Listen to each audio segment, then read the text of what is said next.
And let's take a look at some other key activities in the National Assembly during the week. Lawmakers in the House of Representatives are opposing the federal government's decision to share the recovered $322 million Abacha loot to poor families in the country. They say the federal government cannot spend the money without Parliament's approval.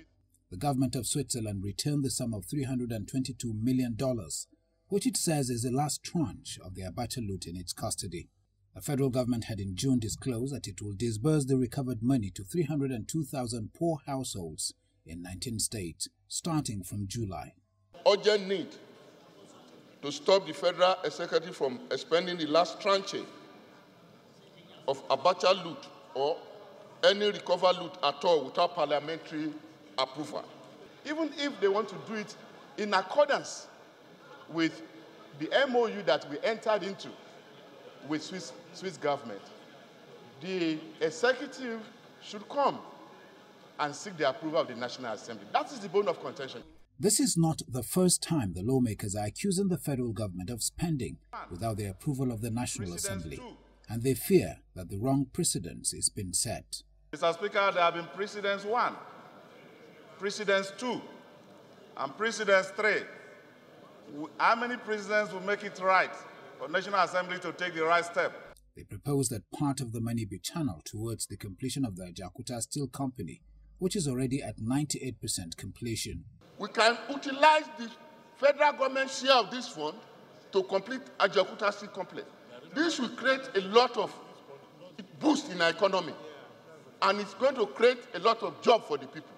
The lawmakers are calling for an investigation into all the recoveries, and they question why the Switzerland government would tell Nigeria how to spend its own money. Not only is it not constitutional, it makes no economic sense. Nobody, no country has any right to tell us in our country what to do with our funds. We should extend this investigation. How much has been recovered? Then we should also be able to establish how was such money utilized. Then we should also be able to establish how much was paid to lawyers, how much was paid to consultants. Beyond the questions surrounding the recoveries, lawmakers want the money to be paid into the Consolidated Revenue Fund and distributed to federating units in line with the current revenue sharing formula. Meanwhile, the House of Representatives has asked Shell Petroleum Development Company SPDC to relocate its Western Operational Headquarters to Delta State. The motion was moved by the member representing Ethiopia Federal Constituency under matters of urgent public importance, insisted that for the past 2 years, the state has been peaceful. He also stressed that it was wrong for SPDC to remain in Lagos while still drilling oil in Delta State. The urgent need of SPDC to return back to Warri, Delta State. The House further aware that in 2013, SPDC said that the relocation of its Western operational office from Warri was temporal due to the hostile business environment, as was alleged. The House notes that the published apology by SPDC, they promise they will make amends for their past mistakes in order to ensure peaceful operations for their company, and one of the mistakes is relocating the office from Warri while they are still drilling our oil. And for the last 2 years and counting, there has been peace and stability in the region, which was the erroneous reason that the departure was predicated upon. Jobs has been lost, ancillary industries has been divested of business opportunities, taxes has been diverted elsewhere, and Warri, indeed Delta State, is now a shadow of its former glory. The House resolves that this matter be referred to the House Committee on Petroleum Upstream for detailed, specific, and professional appraisal of the situation and report back to the House for their recommendation within 2 weeks. Of our great party, the APC. Meanwhile, the APC National Chairman Comrade Adams Oshomole visited the National Assembly during the week and held separate meetings with party members in the Senate and House of Representatives.